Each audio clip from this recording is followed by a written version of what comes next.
Alright everyone, welcome back to the channel, and welcome back to the month of metal for day 4. Today I am painting a Jungle Fighter of Catachan, originally released in 1994 and sculpted by Mike Perry. These guys were released for the second edition of 40k, and I've got a bunch of these guys, but I just thought that this guy in particular looks pretty cool, so I'd give him a whirl for today. I primed this guy using first a Pale Sage from Krylon, a matte spray, of course. And then I zenithalled him with my recent go-to of the matte clamshell. I used the Pale Sage as the undercoat for the zenithal, just because, you know, the jungle fighters, they're in the jungle, so they've got a kind of green aesthetic going on, so I figured base coating him in green would only help, may give like a couple hints of green in the shadows and stuff, which will help us to sell the effect that, you know, we're in a jungle and there's a lot of green light bouncing around. So I started here, as you can see, with Garagax Sewer for the skin. We'll come back later and highlight it up and shade it a little bit, but for a base coat, this works just great. So then I moved on to some Militarum Green for the gun. Some of this gun will be painted later in silver and black and some other colors, but I just went ahead and base coated the whole thing in green, especially since I knew I was going to be using silver and black later.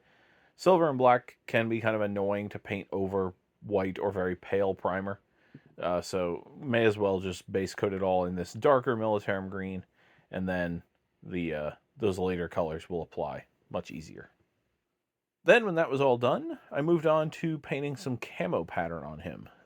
Looking at the original paint jobs of these guys, it looks like they have black splotches on their green camo pants and vests. So that's what I stuck with. I just took some matte black and kind of haphazardly painted some spots on these guys. You'll notice I leave this, I don't put the green on until much later. I just got a kick out of looking at these guys as if they were wearing cow print. I thought that would be kind of funny. I don't think it would look too good, but if you were ever painting a joke army, I think cow print Catachan would be a pretty good one. So then I moved on to painting the boots as well as his bandolier.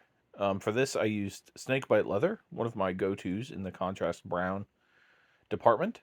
And, you know, pretty simple in this case. I'm just picking out some of the leather. I specifically didn't do all of the leather in this. I saved some of the belts and his scabbard for a second leather color that we're going to apply.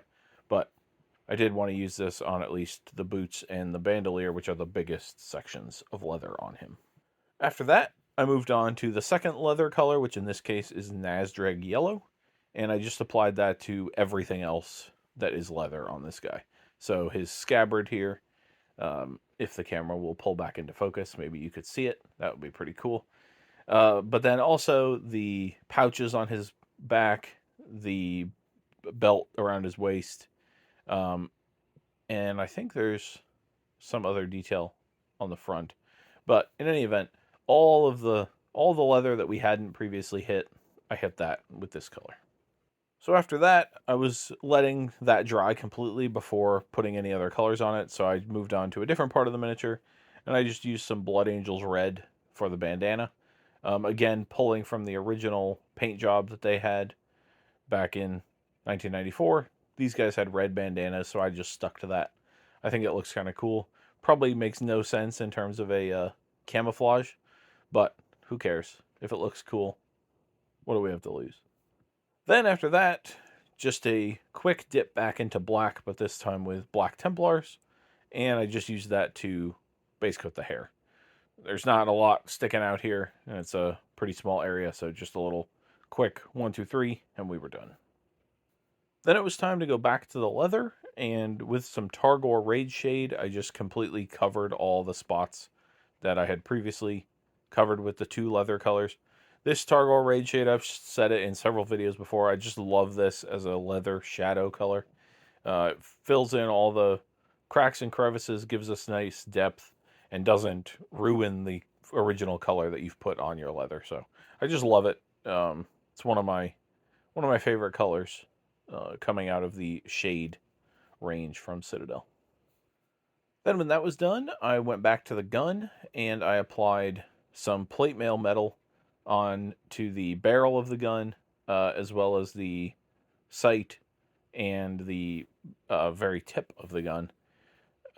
This was, kind of you could paint these guns in all sorts of different ways. They're fantasy guns or sci-fi guns, so you could go crazy with them. But I just went for super simple: paint the stuff that looks like metal, keep the other stuff green, call it a day. And so immediately after that, I used some Andrea Black #1. I don't know what the actual name of this color is. It came in a set of 6, and this is #1. Uh, I used that for the. I guess it's sort of in the place of a flash hider, but it doesn't seem to actually do that. So I'm not really sure what it is. This decorative bit on the end of his gun, I used this color for that. Then I also used it for the handle and the little area around the receiver. Once I was done with that, I came in with some bright gold, and I just painted the gold details on him. So that will be the Aquila on his gun, the Aquila on his belt buckle, and then a tiny little detail on his knife scabbard. I also did in gold. Not a ton of gold on this guy. He's in the jungle. You probably want to not be super reflective, so I suppose that makes sense in this case. So then it was finally time to get back to this cow print, and unfortunately we do have to ruin the cow print here. Taking some Mantis Warriors green and covering all the white that you see here. And of course I'm not avoiding the black, I'm just going right over that. If the whole thing, black, white, all of it, tints green, that's great. Just be a little bit more believable camo.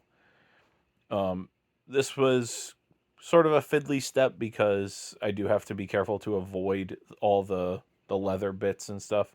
This green is darker and stronger than the colors I've used on the leather. So if you have a catastrophic mistake here, you might have to repaint some stuff. Thankfully, I was pretty careful and it worked out just fine. We'll come back later and darken up some of the crevices, but as a base coat for our camo here, this works just fine. Then moving back up to the gun, I used some dark tone and just covered all the metallic bits of the gun in this. So the silver, the gold, and then I also did it on the black bits as well. And then I made sure to get the metallic bits on his wrist guard, on his belt buckle, and then also on his knife on his back. Then I was looking at the miniature, and my leather was looking a little pale for my liking. So I took some strong skin tone, and I just went back over this leather with this. Sometimes I will get the Targor Raid Shade plus Nazdrag Yellow really right on the first try. Sometimes I don't succeed as well, so this strong skin tone came in and kind of saved the day for me. Just darkened it down a little bit, give it a little more depth and more visual interest, and looks great when it was done. Then moving on to a couple finishing touches, I first took some Blood Chalice and just highlighted his bandana. Nothing crazy, just picked out the ridges. They're pretty well defined in this. On these metal sculpts, all the bits are usually pretty well defined. They aren't crazy detailed like the new modern like ZBrush designed figures, but they're great sculpts and they're very easy to edge highlight or sort of get close to edge highlighting like I am here.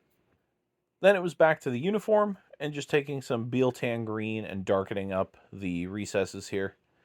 Just picking out all the folds and around the pockets and where the leather, like this belt on his knee here, where that was clamping down on the uniform, getting some dark green in that crease there.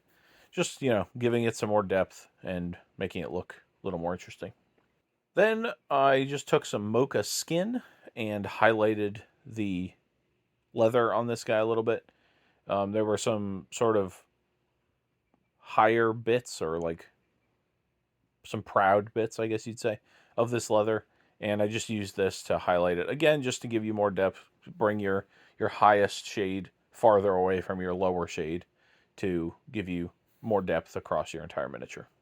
And then the final thing, I took some Dryad skin and just highlighted the raised parts on his skin here. So his knuckles on his left hand, knuckles on his right hand, as well as the top of his sort of the whatever the back, the fleshy part of your hand there, the top of that, then on the elbow, and then on his very well defined muscles in both of his arms, a little bit on his ear, around his eye, stuff like that. You know, just highlighting the skin like you would highlight anything else, and just to give it again more depth. That's pretty much always what we're looking for when we're doing this sort of thing.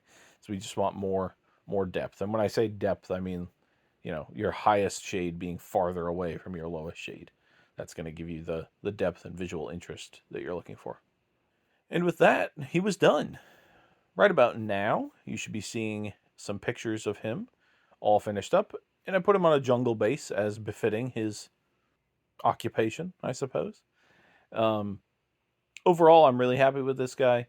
If I had, you know, a ton of these guys, I think I might pull some steps off of this guy. I might not go so in depth with certain shadows and highlights and stuff. But for a one-off figure like this, I'm really happy with how he came out. If you liked the video, please hit the like button, subscribe to the channel, and I will see you tomorrow for day 5 of the Month of Metal.